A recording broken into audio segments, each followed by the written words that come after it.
Oh god. I forgot how cringy the letters to Ellen were. Oh no. Like, where was that? Alyssa, where was that earlier? Come on, girl. Like, I know he's your brother, but Hello, my beautiful bookish friends. Welcome back to my channel, or welcome if you're new here. My name is Emma, and today I am doing a personally much anticipated reading vlog of It Starts With Us by Colleen Hoover. This is the sequel to her book It Ends With Us, which I think came out in like 2016, but really extremely really blew up over the past couple of years thanks to booktok, booktube, all of that good stuff. And so she released a follow-up book. It really focuses on Lily and Atlas's relationship, but you still see some of the reverberating consequences from her relationship with Riley in It Ends With Us. And so I am excited and also a little bit nervous to dive into this one. I've liked some of Colleen Hoover's novels in the past. I was a really big fan of Remembering Him and Regretting You. Those are a couple of ones that I really enjoyed. I was not a fan of It Ends With Us, personally. I feel like some of the themes around domestic violence were pretty rough and not necessarily always handled in the best way. There were a lot of red flags that came on very early in the book that you just kind of wanted to like look Lily in the eye and be like, do you not see this? So that being said, I am a little bit nervous for this one. We'll see how it goes. All right. Okay, so I figured I would just give small updates as I go along and kind of check in with you every now and then to see how I'm feeling about how the story is developing. So without further ado, let's jump into it. Okay. I know I've only read one line, but it's a winner. Just check out the book and you'll see what I mean. Oh god. I forgot how cringy the letters to Ellen were. Oh no. Yeah, the Ellen references definitely didn't age well since 2016. Oh yeah. See, at least the thing about like her letters to Ellen in It Ends With Us was like she was writing it as a teenager, so you can kind of forgive a 14-year-old or 16-year-old or whatever for sounding like kind of cringy in her diary. But the problem is Lily is now an adult and it sounds just as juvenile here as it did in the first one, and so I'm a little worried. See, okay, I've read like 15 pages at this point or so, and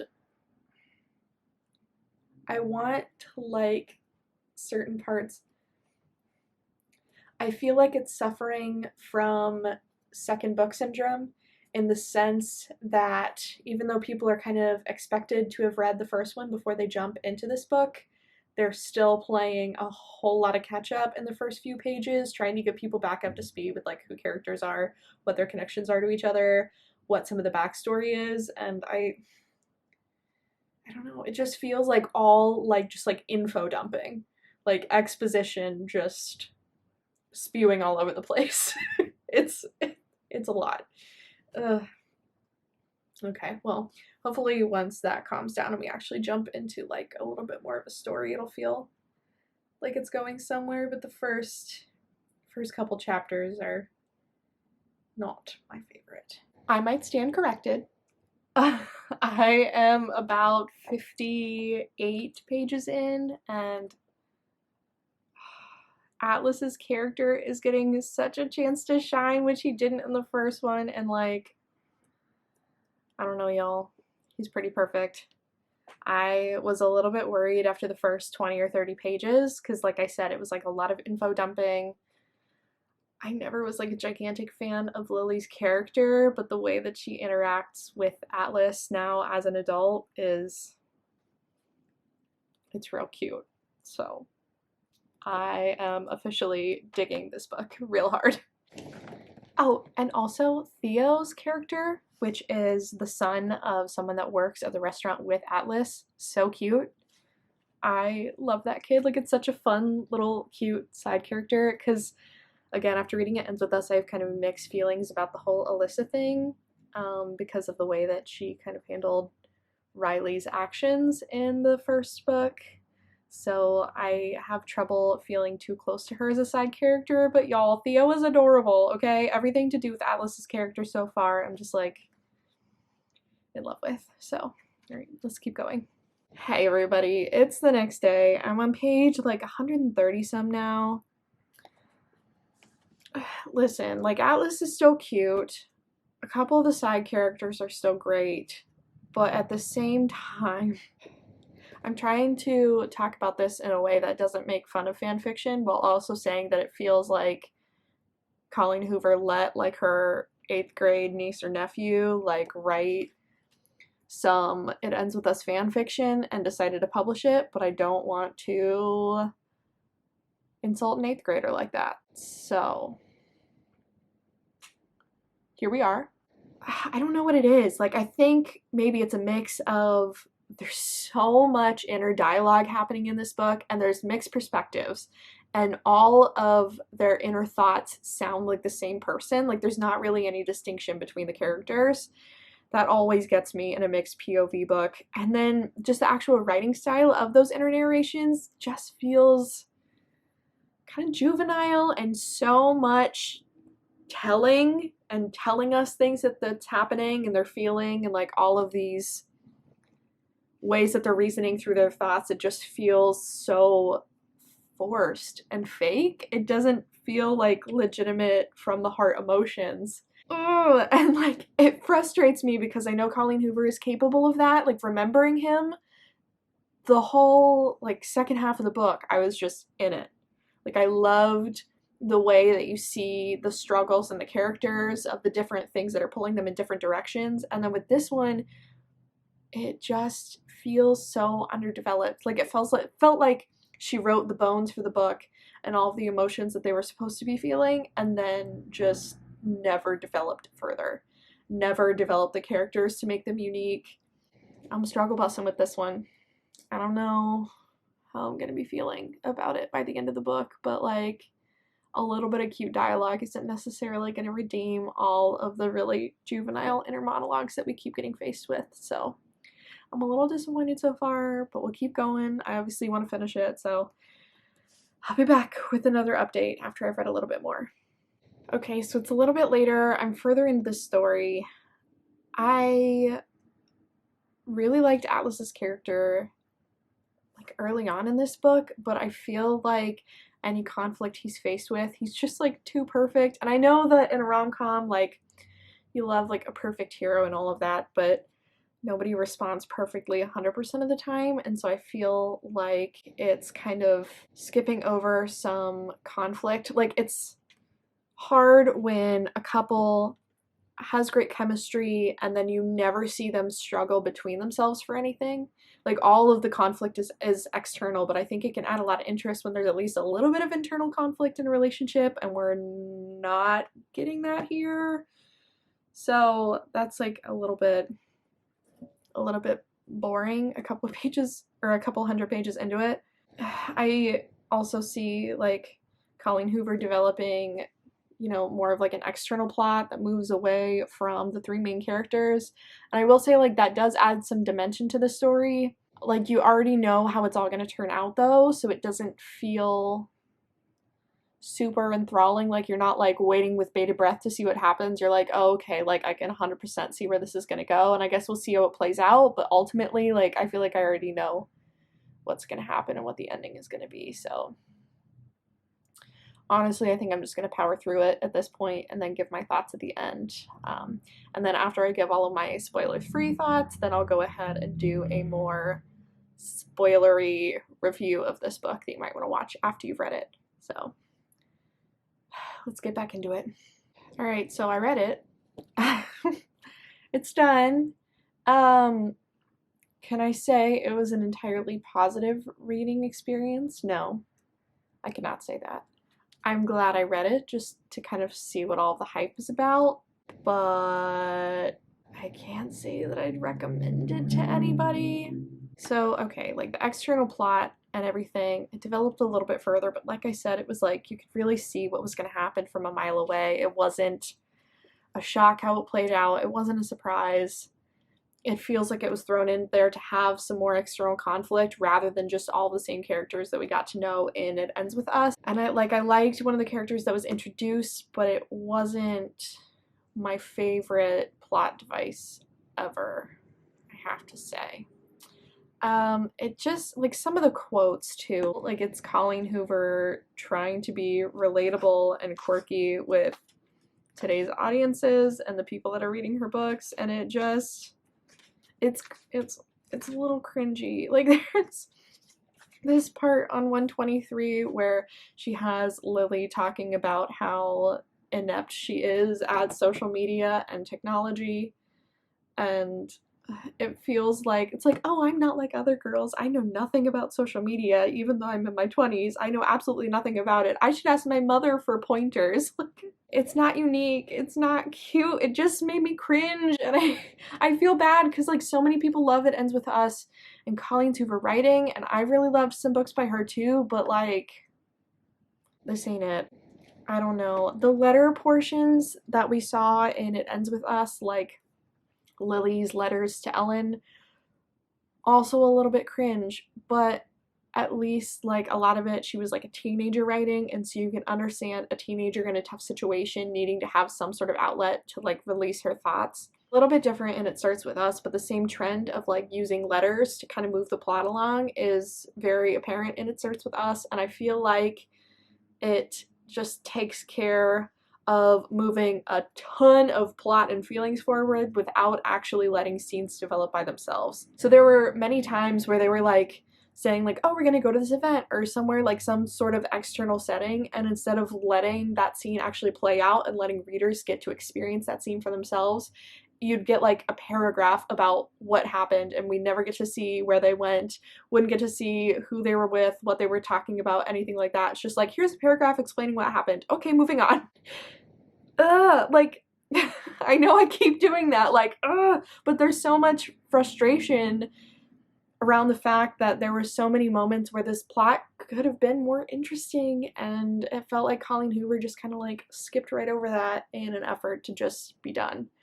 So overall, really not a giant fan of this one. It was a flat for me.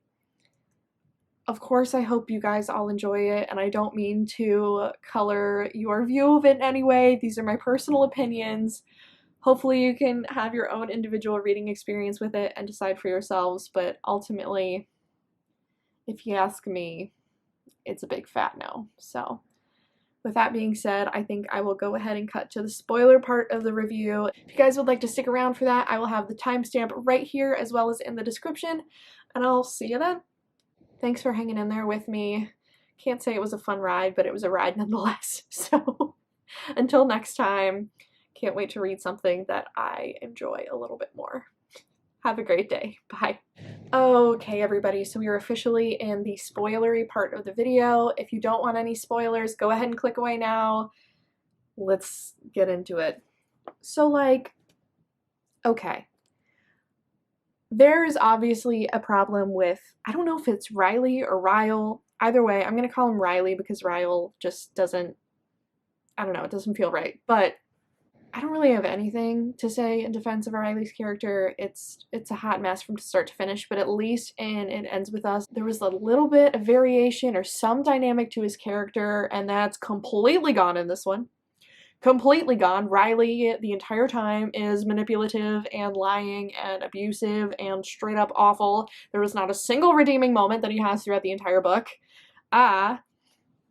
And, like, I wasn't expecting that, but I thought that he would maybe at least be given the space to, like, truly apologize to Lily or change somewhat in the face of having a daughter, because we never really get to see him interact with his daughter in the first book. So I was hoping we would at least see some sort of interaction where he could be something other than a total pile of garbage, but alas, didn't see that. What really bugged me about the first book, too, It Ends With Us, is the way that Riley's sister and brother-in-law, like, almost tried to defend Riley's actions based on what he had been through as a child. And, like, I can't even begin to imagine what Riley had been through and all of the trauma with his brother dying and everything like that. Like, that's a horrifying thing for anyone to go through. But it doesn't give you the excuse to hit somebody.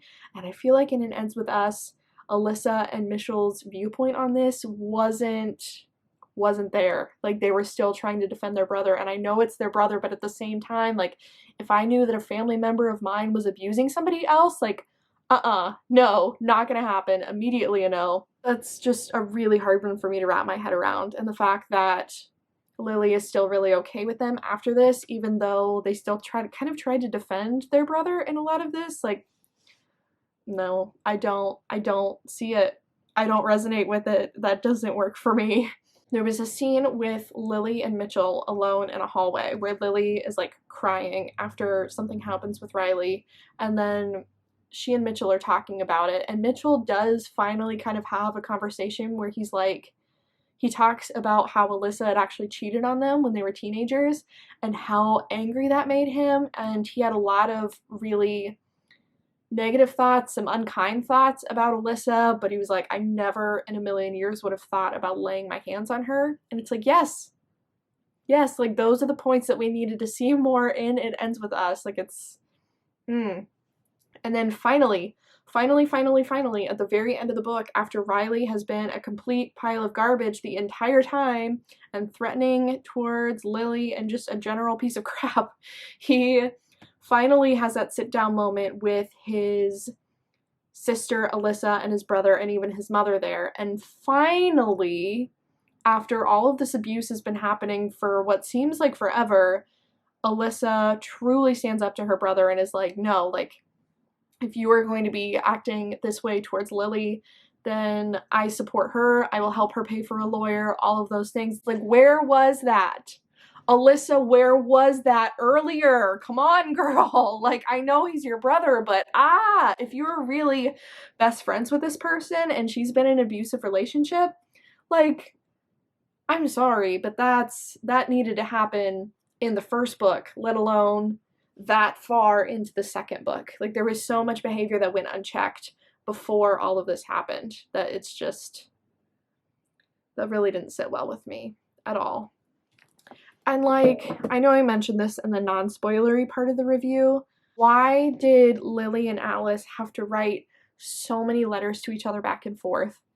And all of the letters were just the same, like, super saccharine sappiness. And like, I love me a good sappy monologue, but we were so drenched in it throughout the entire novel from these two that by the end I was like, yeah, I get it, you love each other, can we please move on? Like, this isn't doing anything for me anymore. I want there to be something. Like, there was never ever a single ounce of conflict between the two characters, and I feel like for a love story to actually feel real and compelling, like, they have to have a disagreement on something. It could be small, but to have absolutely no conflict between the two of them is just too much. The way that there was even so much buildup about how Lily was afraid to tell Riley about her relationship with Atlas, like, there was so much buildup over like 200 pages before they finally have this confrontation. And like, it was a scary scene, but it was short and then it was over. And I feel like even that confrontation, for as much buildup as it received, didn't really get much time on the page, which was confusing to me. So it felt like anytime that Colleen Hoover had a way to really develop these plot points and conflicts, she was like, build up, and then it finally happens and she's like, oh, and it's over now. Kind of feels anticlimactic.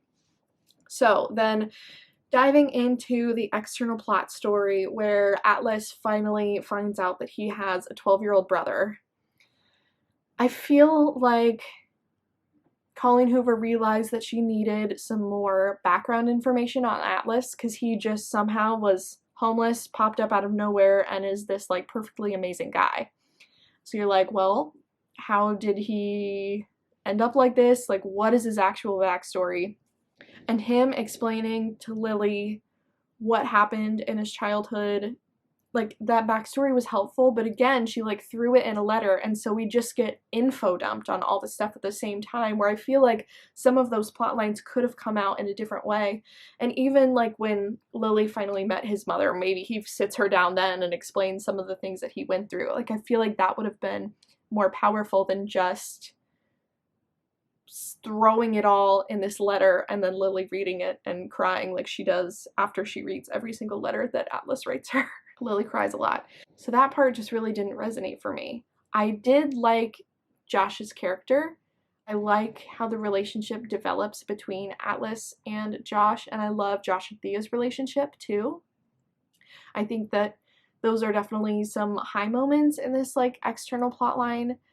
And so I'm not mad that he was introduced as a character. I liked that character. I liked their brother dynamic. I got worried when this whole, like, extra brother storyline came up because it reminded me of, quick Gilmore Girls spoiler, by the way. So if you don't want a Gilmore Girls spoiler, go ahead and skip to, I'll leave the timestamp right here of when you should skip to. But okay, spoiler ahead. The part where Luke's mysterious daughter April finally gets shoved on him later in Gilmore Girls, that just totally throws a wrench into the relationship of Lorelai and Luke. I hated that plot line so much. I love that series overall, but that plot line was just horrible. I hated it, and April was a horrible character. I didn't get behind it at all, and so I was so afraid that that's what was happening in this book. And it is, like, the exact same kind of plot device, but at least Josh is a likable character, and I like the interactions that Josh and Atlas have together, so it wasn't a total loss. I think that there was a lot of interesting scenes where you get to see a side of Atlas be kind of more parental and things like that, as opposed to just being in love with Lily and that being his only personality trait. So I think that it worked out kind of well, but again, like I said in the non-spoiler part, you could totally see what was going to happen. The fact that Atlas was going to end up with him, you could totally see that happening. So overall, like, we knew that Atlas and Lily were going to fall in love with each other. I really liked some of the dialogue that they had early on. Like, it was, like, sweet and I was into it. And then by the time they actually end up together, like, there was so much ushy-gushy stuff without any real conflict. I was just, like, not feeling it anymore. So that was a bit of a letdown for me. I think it's clear at this point that I was not a gigantic fan of this one. Please let me know what your thoughts are down below. If you've read it, let me know what you thought of it. I know a lot of people are still really, really loving this one, and I feel bad that my opinion was so overwhelmingly negative, because that's usually not me. Usually I try to find the best in every book, especially one that I took the time to finish, but I don't know. Just didn't work this time. But please let me know down below, and like always, I hope you have an awesome day. So, see you next time.